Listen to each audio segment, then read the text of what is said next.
This Speed Queen top-load washing machine has 3.2 cubic feet of wash capacity.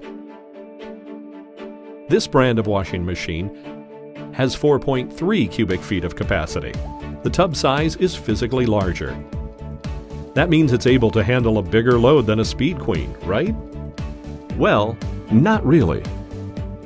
Those measurements refer to the raw capacity of the tubs.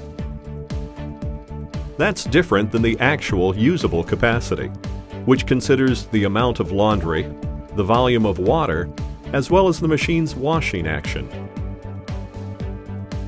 The reality is, the 3.2 cubic feet Speed Queen washer's advanced design provides as much usable capacity as the other machine's 4.3 cubic feet.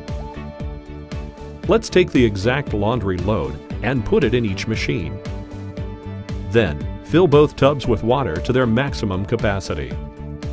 Notice how high the Speed Queen washer fills compared to the other brand.